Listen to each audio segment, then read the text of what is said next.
الفاتحة إلى حضرة حبيبنا المصطفى رسول الله صلى الله عليه وآله وصحبه وسلم ثم إلى أرواح آبائه وإخوانه من الأنبياء والمرسلين صلوات الله وسلامه عليه وعليهم أجمعين ثم إلى أرواح أوليائه والصالحين والعلماء المحققين خصوصا إلى روح المرحوم صاحب هذا الكتاب وأصله وفروعه ومن ينتسب إليهم أجمعين ثم إلى أرواح والدينا ووالديكم ومشايخنا ومشايخكم والجميع المسلمين والمسلمات والمؤمنين والمؤمنات من مشارق الأرض إلى مغاربها وبرها وبحرها من مسلمين أفواههم شيء لله تعالى لهم الفاتحة. أعوذ بالله من الشيطان بسم الله الرحمن الرحيم الحمد لله رب العالمين الرحمن الرحيم مالك يوم الدين إياك نعبد وإياك نستعين اهدنا الصراط المستقيم صراط الذين أنعمت عليهم غير المغضوب عليهم ولا الضالين. بسم الله الرحمن الرحيم الحمد لله رب العالمين والصلاة والسلام على أشرف الأنبياء والمرسلين وعلى آله وصحبه أجمعين. سبحانك لا علم لنا إلا ما علمتنا إنك أنت العليم الحكيم ولا حول ولا قوة إلا بالله العلي العظيم. رب اشرح لي صدري ويسر لي أمري واحلل عقدة من لساني يفقهوا قولي وسدد لساني واهد قلبي بحق سيدنا محمد صلى الله عليه وآله وصحبه وسلم. اللهم فقهنا في الدين وعلمنا التأويل واجعلنا من عبادك الصالحين. اللهم أرنا الحق حقا وارزقنا اتباعه وأرنا الباطل باطلا وارزقنا اجتنابه. نوينا التعلم والتعليم والتذكر والتذكير والنفع والانتفاع والإفادة والاستفادة والحث على التمسك بكتاب الله وسنة رسوله صلى الله عليه وآله وصحبه وسلم والدعاء إلى الهدى والدلالة على الخير ابتغاء وجه الله وقربه ومرضاته وثوابه سبحانه وتعالى. أما بعد. Assalamualaikum warahmatullahi ta'ala wabarakatuh. Alhamdulillah, syukur kita kehadrat Allah subhanahu wa ta'ala kerana pada malam ini Allah subhanahu wa ta'ala masih memberi peluang kepada kita semua untuk sama-sama bermuzakarah, berbincang dan juga saling memperingati apa yang dinyatakan oleh Al-Alim Al-Allamah Syekh Salim bin Sumair Al-Hadrami Asy-Syafi'i rahimahullahu ta'ala wa nafa'ana bi'ulumihi wa 'ulumi masyayikhina fid darain amin dalam kitabnya Safinatun Najah fima yajibu 'alal 'abdi li maulah. Pada minggu lepas saya mohon ribuan dan jutaan maaflah kepada semua kerana tidak mampu untuk kita bersama-sama. InsyaAllah pada malam ini kita akan sambung pada perbahasan yang baru, iaitu pada fasal yang ke-23 pada kata musannif rahimahullahu ta'ala wa nafa'ana bi'ulumihi wa 'ulumi masyayikhina fid darain amin. Faslun syurutus salati thamaniyatun taharatul hadatsaini wa taharatu 'anil najasati fi thawbi wal badani wal makan wa satrul 'aurati ila akhirih. Ini pada fasal yang ke-23 nak menceritakan kepada kita syarat-syarat sahnya sembahyang. Syarat-syarat bagi sembahyang itu ada 8 sebagaimana dinyatakan oleh musannif rahimahullah subhanahu wa ta'ala di sini. Dan murad bagi syarat sembahyang di sini iaitu syarat sah sembahyang. Kerana bila mana kita baca kitab-kitab fiqh, apabila dikatakan, diitlakkan syurutus solati ataupun mana-manalah pada ibadat yang lain, syurutus siyam ataupun syurutul i'tikaf wa hakadha, maksud bagi syarat di sini iaitu syarat sah bagi ibadat tersebut. Kerana ada satu kaedah yang diguna pakai di dalam pengajian Islam, iaitu al-lafzu idza utliqa insarafa ila lafzil kamil. Sesuatu lafaz apabila diitlakkan, apabila disebutkan tanpa ada qaid, tanpa ada perinciannya, maka dipalingkan maknanya kepada lafaz yang sempurna. Jadi bila mana kita sebut suatu syarat, dikehendaki di sisi para fuqaha iaitu syarat-syarat bagi sahnya sesuatu ibadat. Adapun bagi syarat wajib, maka perlu dinyatakan syarat wajib bagi solat berapa. Tetapi kalaulah musannif ataupun mana-mana pengarang, dia hanya menyatakan syurutu al-ibadah misalnya, ataupun syurutus solah, maka dikehendaki pada kata musannif tersebut iaitu syarat-syarat bagi sahnya sesuatu ibadat tadi. Di sini musannif rahimahullah subhanahu wa ta'ala, pengarang nak ceritakan kepada kita syarat-syarat bagi sahnya sembahyang itu ada 8. Adapun syarat-syarat wajib dia tak nyatakan di sini. Kita telah nyatakan pada minggu lepas ada 6 perkara lah syarat-syarat yang mewajibkan bagi seseorang itu untuk dia sembahyang. Antara lainnya Islam, baligh, akil, suci daripada haid dan juga nifas, sampainya dakwah Islam yang sebenar, dan juga sempurna ataupun selamat panca inderanya. Itu syarat wajib bagi sembahyang. Adapun pada malam ini kita akan membicarakan secara terperinci lebih kurangnya syarat-syarat bagi sahnya sembahyang itu ada 8. Musannif hanya nyatakan 8. Adapun ulama-ulama yang lain, antara lain Al-Habib Abdullah bin Abdul Rahman Bafadal dalam kitabnya Muqaddimah Hadramiyah, dia nyatakan ada 15. Cuma khilaf tadi pada bilangan lah, kebanyakannya isinya sama, cuma dalam pembilangan sahaja. Jadi dalam kitab kita ni dia nyatakan ada 8 perkara yang mesti kita laksanakan. Kalau kita tak buat, tak sah ibadat yang kita namakan sebagai sembahyang. Jadi kalau kurang syarat tersebut, tak sah sembahyang.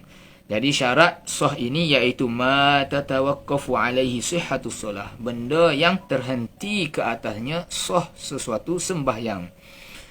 Dan beza syarat dan juga rukun, kita telah nyatakan syarat ini iaitu suatu perkara yang bukan daripada mahiyah ataupun hakikat bagi ibadat tersebut. Adapun rukun, dia termasuk daripada mahiyah ataupun hakikat bagi ibadat.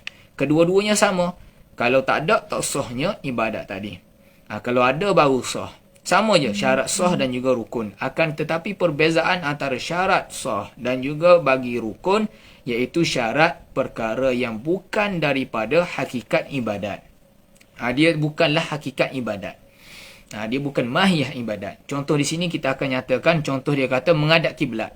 Menghadap kiblat ni perkara yang mesti kita laksanakan dalam sembahyang. Kalau kita tak menghadap kiblat, tak sah sembahyang. Tetapi adakah menghadap kiblat itu dinamakan sebagai sembahyang? Tidak.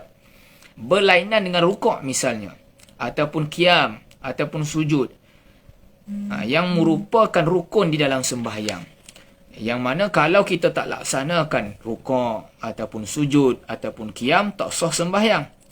Cuma beza rukun dan juga syarat tadi yang kita nyatakan, rukun adalah hakikah ataupun sebahagian daripada hakikat ataupun mahiyatul syai', mahiyatul ibadah. Dia adalah sebahagian daripada ibadat. Jadi kalau kita kata sembahyang, kalaulah kita katakan sembahyang, maka terkandung padanya rukuk, sujud, qiyam.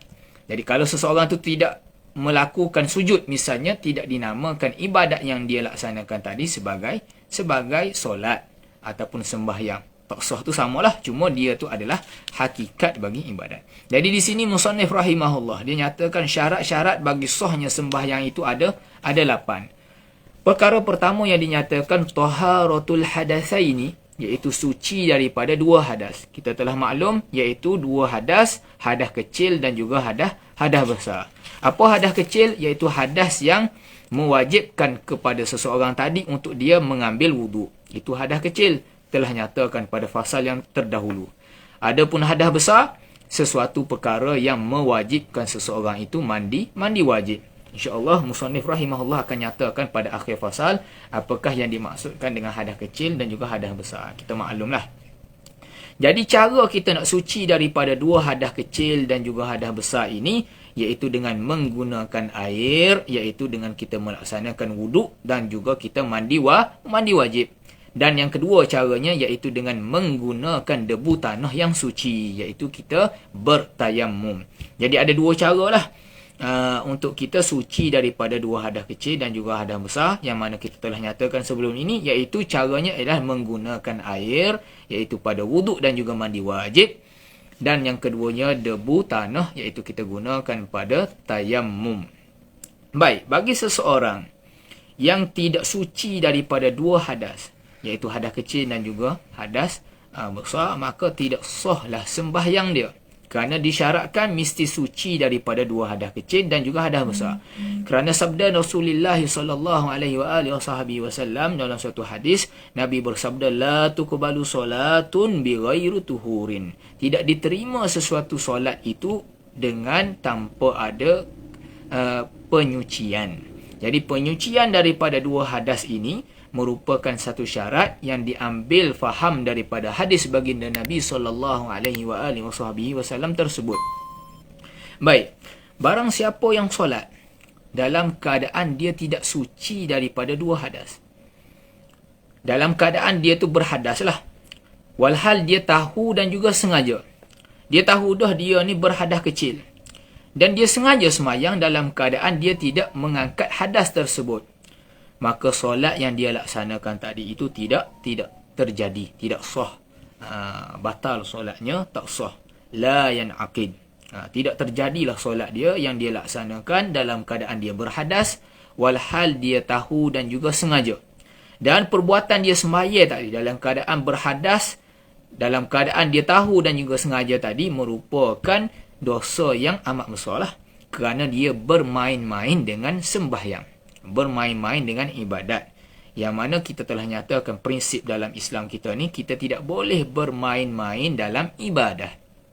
Baik, dahlah dia bermain-main. Kita tengok. Sekiranya kalau dia laksanakan sembahyang dia tadi, dalam keadaan dia tahu dan juga dia sengaja dia tidak mengambil wuduk, misalnya.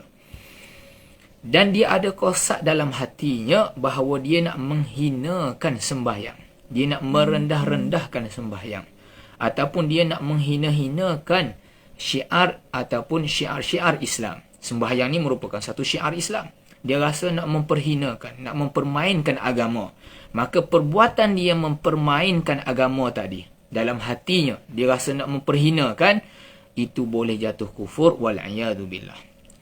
Perbuatan tadi itu dosa besar dan juga wal'iyadzubillah boleh jatuh kufur. Kalaulah ada kosak dalam hatinya, dia nak memain-mainkan dalam perbuatan ibadat dia tadi. Kita kena perhatikan. Ini merupakan satu garisan merah yang perlu kita jaga. Jangan kita bermain-main, memperhinakan ibadat kita. Ramai yang orang zaman sekarang ni nak buat prank, misalnya prank dalam sembahyang. Jadi perbuatan prank dalam sembahyang tu adalah dosa dan juga boleh menyebabkan jatuh kufur kalau dia sengaja dan ada niat dalam hati nak mempermain-mainkan agama. Maka jaga-jagalah perbuatan kita tadi dalam sesuatu perkara yang membabitkan akidah. Yang ni membabitkan akidah. Baik. Kemudian kalaulah dia tadi tu solat dalam keadaan tidak suci daripada hadas kecil dan juga hadas besar, tetapi dalam keadaan tak sengaja. Dengan makna yang lain, dia terlupa. Dia terlupa nak ambil wuduk. Ataupun dia terlupa nak mandi wajib. Bangun pagi Jumaat, nak pergi sembahyang subuh, dia tak ingat nak mandi wajib. Kerana malam tadi dia bersama dengan isterinya. Dia terus pergi sembahyang, ingat macam biasalah. Dia tak mandi wajib. Ataupun dia tidak berwuduk. Apakah yang perlu dia laksanakan? Sekiranya dia ingat bahawa dia tidak ambil wuduk ataupun dia tidak mandi tadi itu ketika dia sembahyang, maka wajib ketika itu dia memutuskan sembahyangnya dan dia perlu bertaharah, sama ada dia mengambil wuduk ataupun dia mandi wajib. Seterusnya dia laksanakan solat tadi dalam waktunya. Itu kalau dia ingat dalam ketika mana dia ketika dia sembahyang. Kemudian kalaulah dia ingat tadi tu, walhal dia tu lupa kan, bila selepas sembahyang baru dia ingat, maka kalaulah ada masa lagi waktu sembahyang tadi, maka dia kena ulang balik sembahyang dia dalam waktu kita namakan sembahyang tunai lah. Akan tetapi sekiranya dia teringat dia sembahyang tadi tu dalam keadaan dia tidak mengambil wuduk, selepas daripada habisnya waktu sembahyang, maka wajib ke atas dia untuk qada kembali sembahyang tersebut. Jadi qada ataupun mengulang sembahyang ni, kalaulah kita sembahyang kembali dalam waktu, itu dinamakan sembahyang yang tunai lagi. Tetapi sekiranya kita ulangi sembahyang tadi di luar waktu, selepas daripada habisnya waktu sembahyang tadi, itu dinamakan sebagai sembahyang qada. Jadi qada ini kita laksanakan sembahyang di luar waktu. Adapun di dalam waktu sembahyang juga, itu masih lagi dinamakan sebagai tunai. Baik. Ini kalaulah dia ingat selepas daripada dia sembahyang. Jadi suci tadi tu perlu untuk dia laksanakan kerana ianya merupakan satu syarat. Cuma ada satu keadaan yang telah kita nyatakan sebelum ini, apabila seseorang tadi dia tidak mampu untuk bersuci daripada hadas kecil dan juga hadas besar. Kerana apa dia tak mampu? Kerana dia tidak mampu untuk menggunakan air. Apabila seseorang itu tak mampu nak gunakan air, maka dia perlu menggunakan debu tanah yang suci untuk bersuci, iaitu bertayamum. Cuma ada keadaan tertentu yang dia juga tak mampu untuk menggunakan debu untuk bersuci. Contohnya dia tidak dapati ada debu tanah yang suci untuk dia bertayamum. Jadi dalam keadaan dia tidak boleh menggunakan air dan juga menggunakan debu tanah, maka wajib ke atas dia untuk solat menghormati waktu. Jika solat tadi tu hampir habis dan solat tadi wajib untuk dia ulang kembali. Yang ni yang kita namakan sebagai faqidut tahuraini, seseorang yang luput dua alat bersuci. Jadi bila mana dia luput dua alat bersuci tadi yang kita nyatakan, iaitu air dan juga debu tanah, maka ketika itu wajib juga untuk dia solat, tetapi solat dia tadi itu sebagai solat menghormati waktu sahaja. Dan wajib untuk dia kembali ulangi sembahyang dia tadi bila mana ada air ataupun ada debu tanah. Jadi solat menghormati waktu ni, dia sebagaimana solat-solat yang lain jugalah. Dengan maksud dia kena jagalah perkara-perkara yang membatalkan solat dia. Contoh, dia ni sembahyang hormat waktu kerana dia tidak boleh gunakan air dan juga tak boleh nak guna debu. Kemudian dia ketuk dalam sembahyang ataupun dia terbatal air wuduk dia.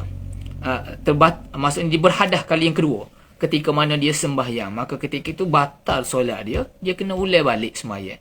Bukanlah dengan erti kata dia ni solat menghormati waktu, dia boleh membatalkan ataupun dia boleh melakukan sesuatu perkara yang membatalkan solatnya ketika mana dia solat.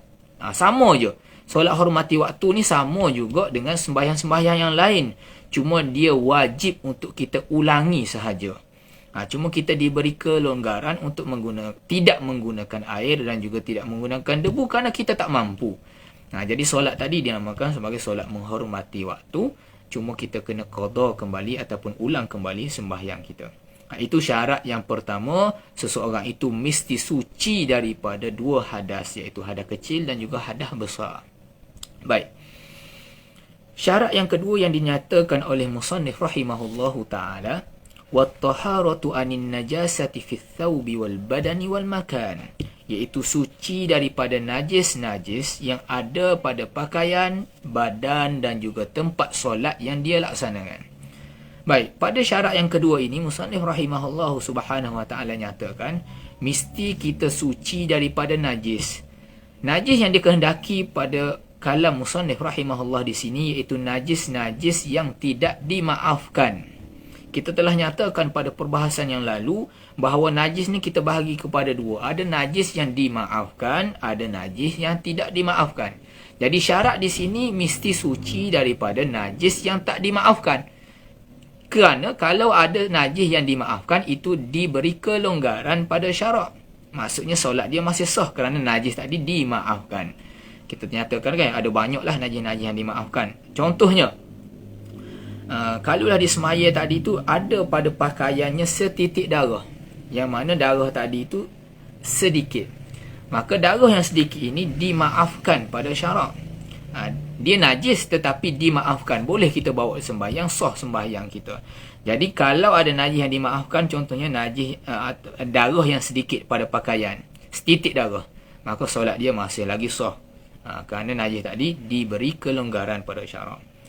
Ataupun ada pada pakaiannya beberapa helai bulu kucing, maksudnya lebih kurang daripada 3 helai bulu kucing, yang mana bulu kucing ni merupakan satu najis.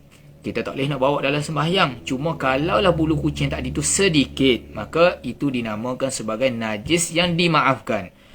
Jadi kalaulah kita solat dalam keadaan ada pada pakaian kita bulu kucing yang sedikit, kita sentuh kucing tadi, ada lekat pada pakaian kita 2-3 helai bulu kucing, walaupun ia najis tetapi dia sedikit, hukumnya adalah najis yang dimaafkan. Jadi hukum solatnya sah, tak ada masalah, kerana pada pakaian kita tadi ada najis yang dimaafkan.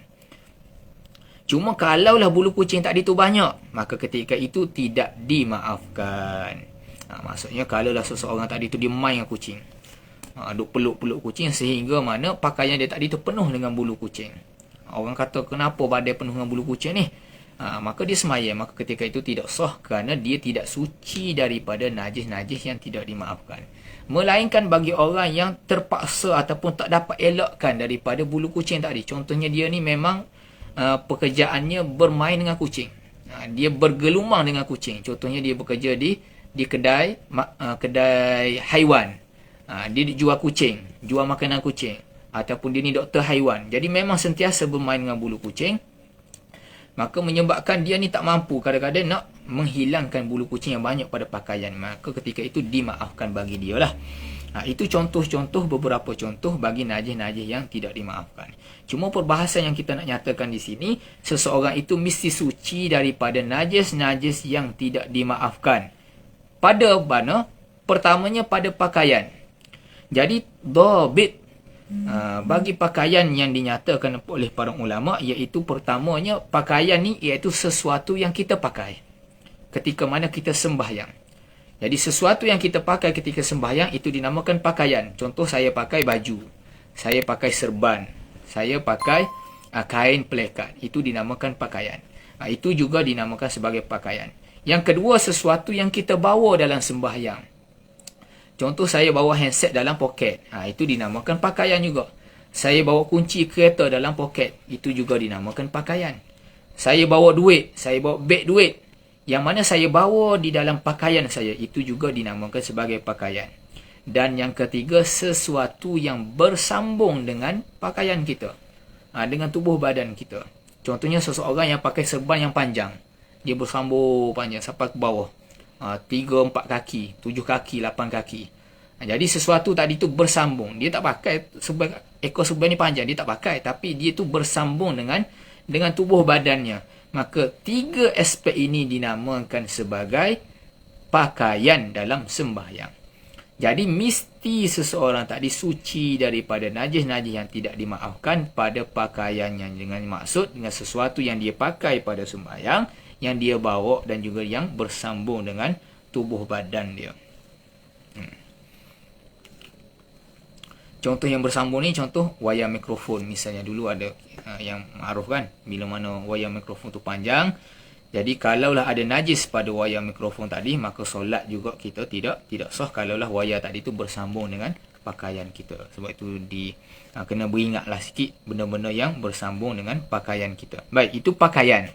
Yang kedua, suci daripada najis yang ada pada badan. Jadi badan ni yang kita namakan sebagai kulit dan juga bulu-bulu yang ada pada badan kita. Itu dinamakan badan. Sama ada kulit ataupun bulu. Sehingga kan perkara-perkara yang ada dalam lubang hidung ni, lubang telinga dan juga dalam biji mata ini dinamakan juga badan. Dalam bab solat. Adapun dalam bab mandi hari itu, kita tidak syaratkan untuk seseorang itu memasukkan air dalam lubang hidung, dalam lubang telinga dan juga dalam biji mata. Kerana apa? Kerana itu dalam bab mandi.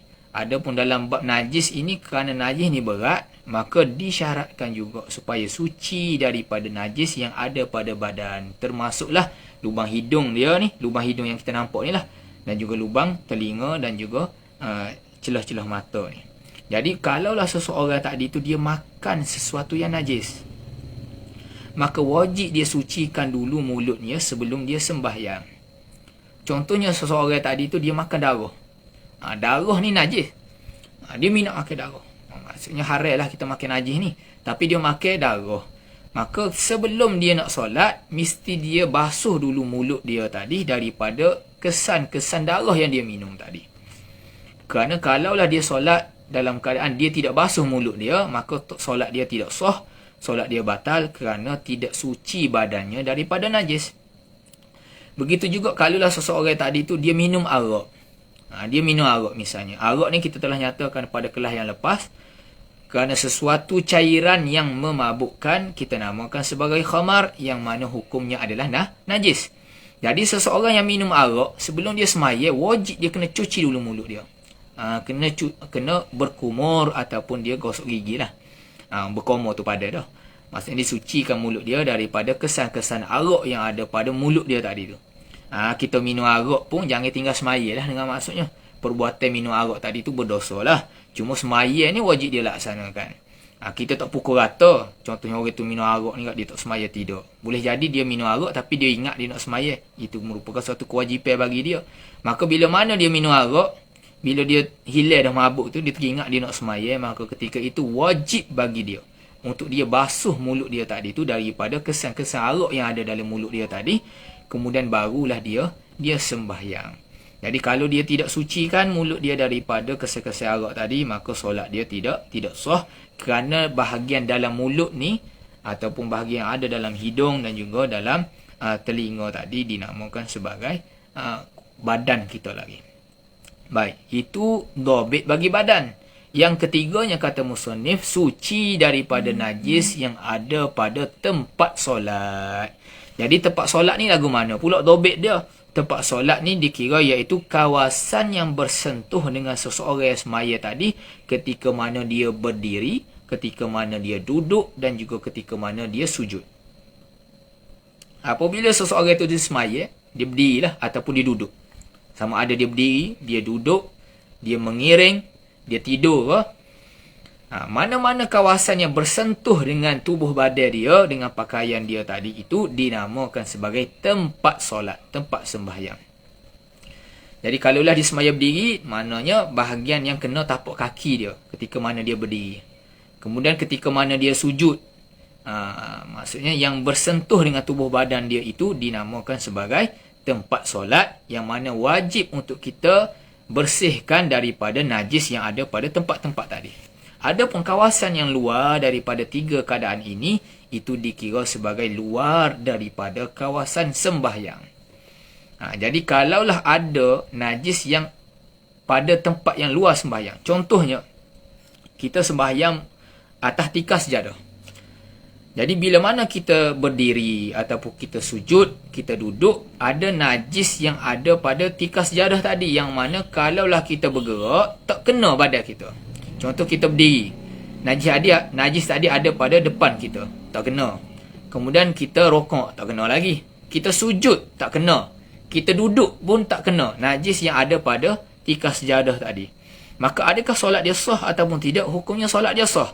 Kerana najis yang ada pada tikar sejadah tadi tidak kena pada tempat dia sembahyang. Sah, tak ada masalah.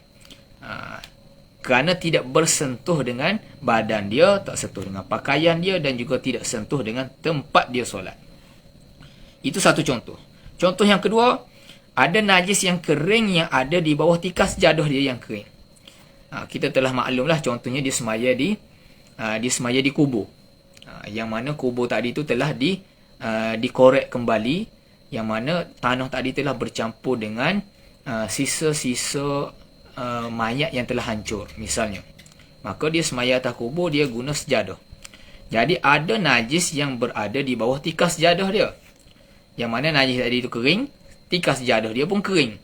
Dia semaya atas tikar sejadah tadi, sah ataupun tidak semaya dia, sah sembahyang dia, kerana dia sembahyang pada tempat yang tak kena najis. Najis tadi itu berada di bawah dia. Kiyah permasalahan yang sama kalaulah seseorang itu sudah semaya di atas selipar yang ada najis di bawah tapak selipar dia. Yang mana dia semaya atas selipar tadi, dia tak pakai. Dia cabut selipar dia, cuma dia sembahyang di atas selipar. Yang ni berlaku banyak di negara Arab ataupun kita di tanah kubur. Biasanya kita tak bawa sejadah. Jadi semaya jenazah ini kita kita tak sujud. Jadi kita nak semaya tadi tu, kita cabut selipar, kita semaya atas selipar. Yang mana selipar kita ni, bawah tapak selipar tu adalah najisnya. Kita tijak tai air ke, kita tijak tai kucing ke tadi tu. Yang mana kita semaya tadi, kita tak pakai selipar tadi. Kita sembahyang di atas selipar, yang mana di bawah tapak selipar tu ada najis. Maka solat kita ketika itu sah, tak ada masalah. Kerana najis tadi bukan berada pada tempat sembahyang dia. Ma'ruf? Faham? Gitulah maksudnya. Jadi disyaratkan pada syarat yang kedua, suci daripada najis yang ada pada pakaian, iaitu benda yang kita pakai, kita bawa dan juga yang bersambung dengan tubuh badan kita. Dan juga kita kena suci daripada najis yang ada pada badan, yang ini pada kulit dan juga bulu-bulu yang ada pada tubuh badan kita ni. Dan yang ketiganya, suci daripada najis yang ada pada tempat kita semaya. Jadi tempat yang kita semaya ni, iaitu tempat-tempat yang bersentuh dengan seseorang yang semaya tadi, ketika mana dia berdiri, ketika mana dia duduk, dan juga ketika mana dia sujud. Situ. Baik. Jadi kalaulah seseorang tadi tu dia semaya dalam keadaan ada najis pada tubuh badan dia, ataupun pada pakaian dia, ataupun pada tempat dia sembahyang, walahal dia lupa ataupun dia tak tahu ada najis.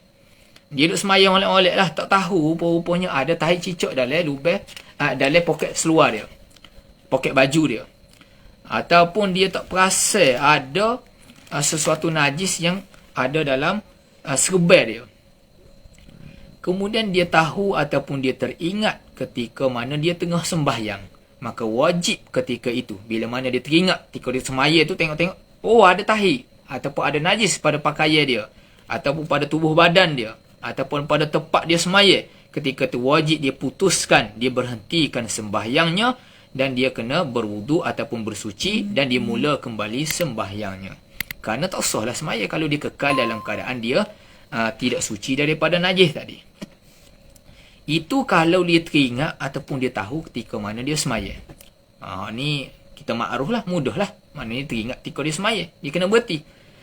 Kalau dia tahu selepas sembahyang pula lagu mana, contoh lepas wisalah tu, baru perasan ada tahi cicak dalam poket seluar dia, poket baju dia, ataupun dia tengok ada bangkai semut ataupun lalak dalam pakaian dia, ada najis Maka ketika itu, bila dia teringat ataupun dia tahu, selepas daripada dia selesai daripada sembahyang, selepas dia wisalat, wajib ke atas dia ulang balik sembahyang tadi dalam keadaan dia kena mengambil wuduk, dalam keadaan dia bersuci semula daripada najis-najis tadi.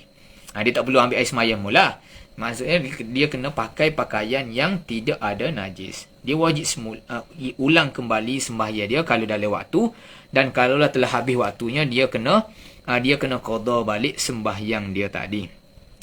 Cuma qada tadi itu secara berlambatan ataupun segera, dengan maksud boleh ke dia nak lewat-lewat sikit, tak apalah hamba nak qada lewat sikit ke, nak qada 5 minit lepas ni ke, wajib dia kena qada selalu bila dia teringat tadi tu.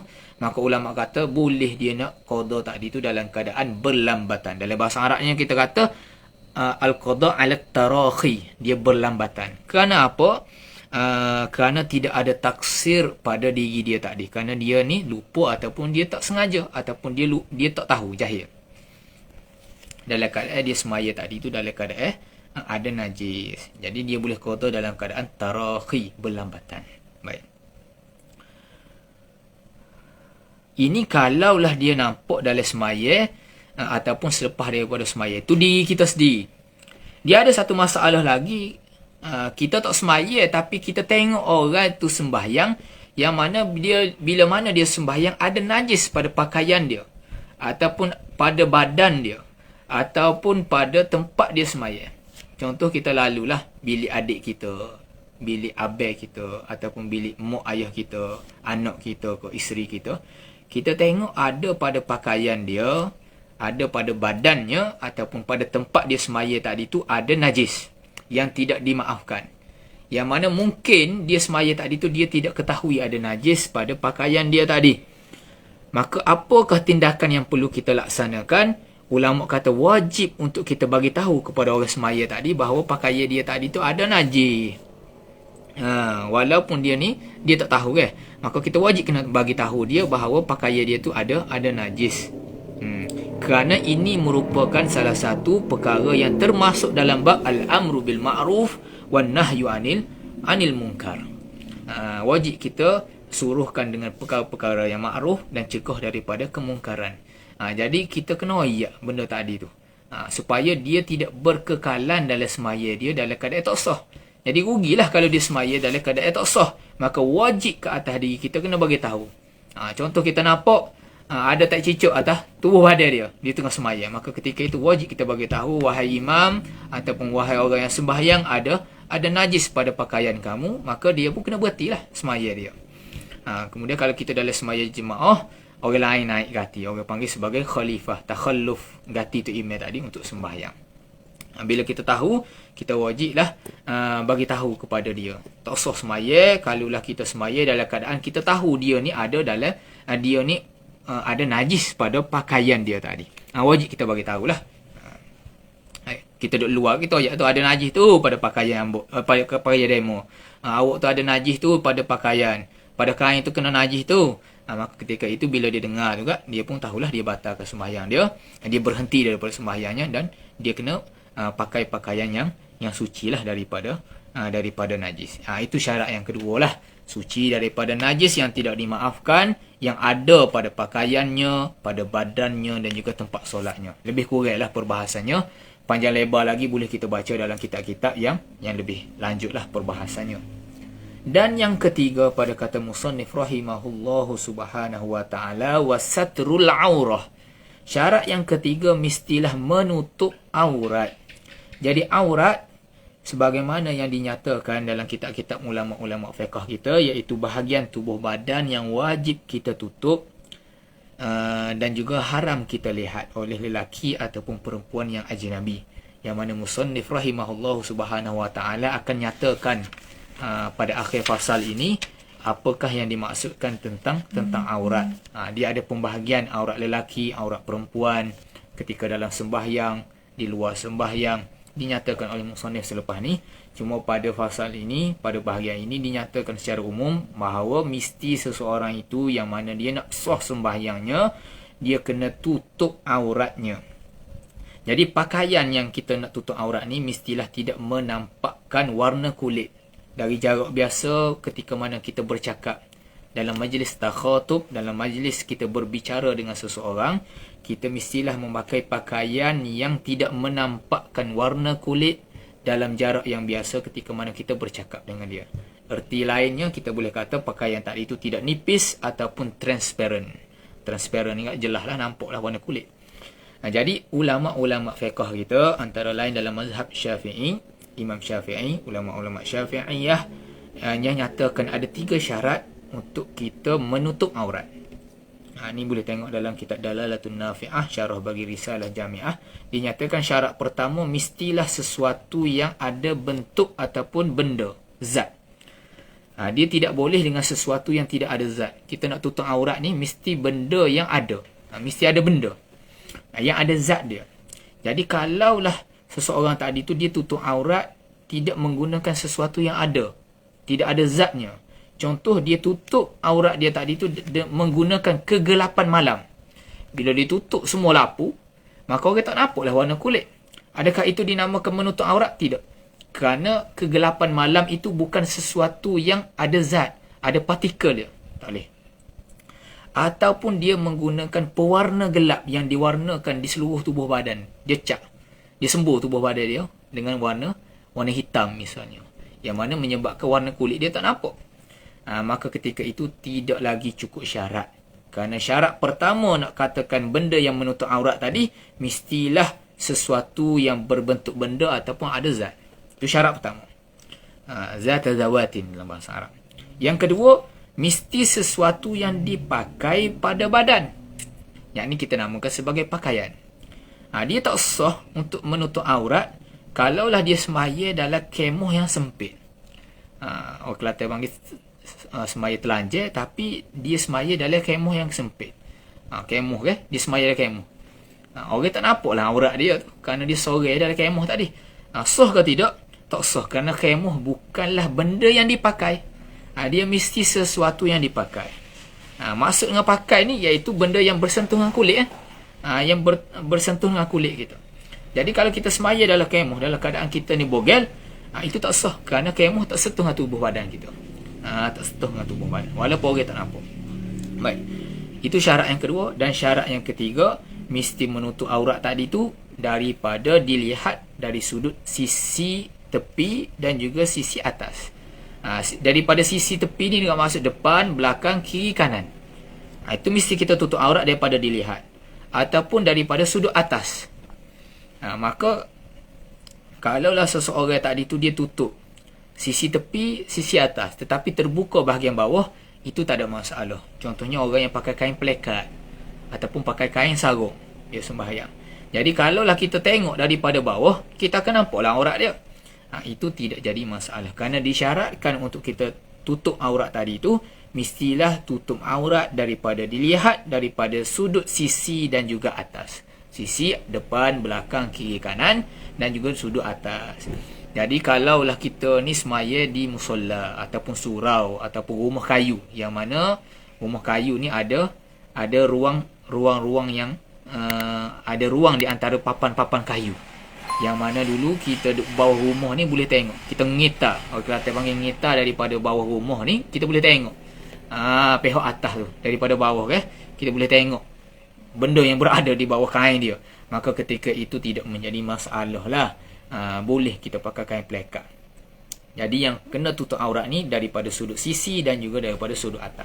Jadi ini adalah 3 syarat yang kita perlu laksanakan supaya dinamakan sebagai menutup aurat. Nampak dah? 3 syarat.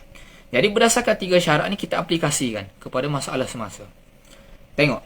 Pada masalah semasa sekarang kita boleh tengok ada orang yang suka pakai pakaian yang ketat. Yang mana pakaian ketat tadi tu boleh menampakkan bentuk tubuh badan dia. Dia tak nampak warna kulit tetapi menampakkan bentuk tubuh badan. Contoh ramai orang muda sekarang ni dia pakai pakaian fit. Yang mana dia nak tunjuk badan dia sadar misalnya. Ataupun dia nak tunjuk badan dia ni ramping. Maka dia pakai pakaian yang ketat yang menampakkan tubuh badan dia. Adakah sembahyang dia sah? Sah tubuh. Sah solatnya. Kerana pakaian tadi menutup warna kulitnya. Jadi dia telah menutup aurat. Akan tetapi hukumnya makruh kerana dia tidak menjaga adab sembahyang. Kerana adab sembahyang mestilah kita sembahyang dalam keadaan yang menyebabkan orang yang tengok kita tadi itu tidak menggairahkan. Jadi kalaulah seorang tadi tu dia pakai pakaian renang misalnya. Dia pakaian renang ni pakaian yang ketat yang menampakkan tubuh badan. Okey, jelas nampak tubuh badan dia. Kerana memang pakai renang ni memang ketat. Jadi dia menampakkan tubuh badan. Ketika itu solat dia sah. Akan tetapi hukumnya makruh. Dia telah tutup aurat. Akan tetapi dia tidak menjaga adab-adabnya dalam sembahyang. Contoh dia pakai legging sahaja. Orang lelaki dia pakai legging sahaja. Ataupun orang perempuan dia pakai legging. Dia tutup dah aurat. Tak nampaklah warna kulit dia tu. Ini tidak menjejaskan solat dia. Solat dia masih sah. Akan tetapi makruh hukumnya kerana tidak menjaga adab-adab sembahyang. Ada pun pakaian yang nipis yang menampakkan warna kulit ataupun menampakkan rambut. Dia pakai pakaian yang nipis. Contoh ada kain-kain rutino ni kain-kain orang perempuan yang menampakkan warna kulit ataupun menampakkan rambut dia. Itu membatalkan solat kerana masih lagi tidak cukup syarat untuk menutupkan auratnya.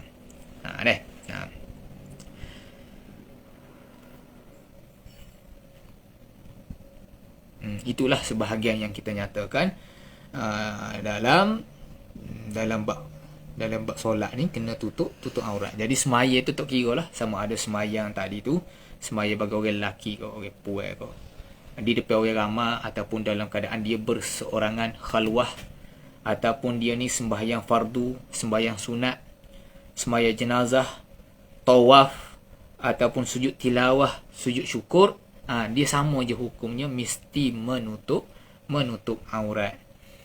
Dan juga kefarduan tadi tu samalah, fardu menutup aurat ni merupakan satu kefarduan yang wajib kita laksanakan sama ada dalam sembahyang dan juga luar sembahyang.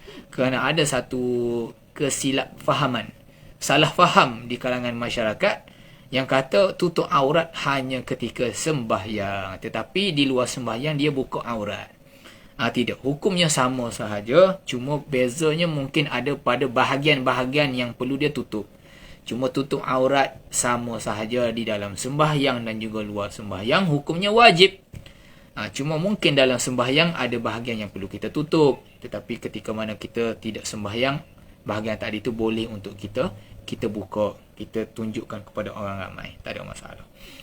Cuma kita kena bezakanlah beberapa batasan yang mana musannif akan ceritakan pada akhir fasal nanti. Baik, itu 3 syarat yang mampulah yang sempat untuk kita bicarakan pada malam ini, iaitu beberapa perkara yang mesti kita laksanakan dalam sembahyang, yang mana kalaulah kita tak buat perkara-perkara tadi boleh menjejaskan sahnya sembahyang kita. Kalau kita tidak mengambil berat tentang perkara-perkara tadi. InsyaAllah kita akan sambung balik pada minggu hadapan bagi perbahasan syarat-syarat bagi sah sembahyang. Cuma di sini saya ingin nyatakan bahawa memandangkan di negeri Kelantan ini Majlis Agama Islam dan Adat Istiadat Melayu Kelantan telah membenarkan pengimarahan masjid dan juga surau untuk dilaksanakan majlis-majlis ilmu, kuliah-kuliah agama. Maka berdasarkan sebagaimana yang dinyatakan oleh pihak madrasah, maka insya-Allah pada minggu hadapan kita akan melaksanakan kelas kita ini, kelas perbincangan kita ini secara berhadapanlah di Madrasah Ahmadiyah Pondok Bunuk Payung, di masjid kita sendirilah di Pondok Bunuk Payung. Maka dijemputlah kepada hadirin hadirat untuk hadir. Kuliahnya kita akan laksanakan selepas daripada maghrib. Yang ni kuliah maghrib lah, selepas daripada maghrib, menunggu untuk masuk waktu Isyak. InsyaAllah kita akan bersiaran lah secara berhadapan dan juga live pada minggu hadapan. InsyaAllah kebanyakan kelas-kelas yang dianjurkan oleh pihak Madrasah Ahmadiyah Pondok Bunuk Payung akan dilaksanakan secara berserentak, secara berhadapan dan juga secara live di FB kita lah, insyaAllah. Cuma ada beberapa kelas-kelas yang tertentu tu yang kita laksanakan dalam keadaan live, dalam media live lah, cuma tak boleh laksanakan. Contohnya ustaz yang berada di luar negeri Kelantan misalnya, yang tu kita buat live. Cuma ada beberapa kelas insyaAllah kita akan buat secara berhadapan di madrasah kita Pondok Bunuk Payung. Ma'ruf, boleh dijemput hadir lah, kita buat di situ. Cuma waktunya kita telah ubah selepas daripada maghrib sehinggalah masuk Isyak, insya-Allah subhanahu wa ta'ala. Syukurlah kepada hadrat Allah subhanahu wa ta'ala kerana kita telah diizinkan oleh Allah untuk kembali mengimarahkan masjid-masjid dan surau dalam keadaan pandemik kita ni. InsyaAllah semoga Allah subhanahu wa ta'ala terima amal ibadat kita dan jauhi kita semua daripada jangkitan COVID ni. Kena jagalah juga SOP tu, supaya kita terjaga semuanya, terpelihara daripada bala bencana dan juga wabak musibah. Apa yang kurang pada malam ini dan juga sebelum-sebelumnya, hamba minta maaf. Itu datang daripada kekurangan diri hamba sendiri. Apa yang baik itu daripada Allah subhanahu wa ta'ala. Aku qauli hadza fa astaghfirullahal azim li wa lakum. Wassalamualaikum warahmatullahi taala wabarakatuh. Sallallahu ala sayidina Muhammadin wa ala alihi wa sahbihi wa barak wasallam. Walhamdulillahi rabbil alamin. Wassalamualaikum warahmatullahi taala wabarakatuh.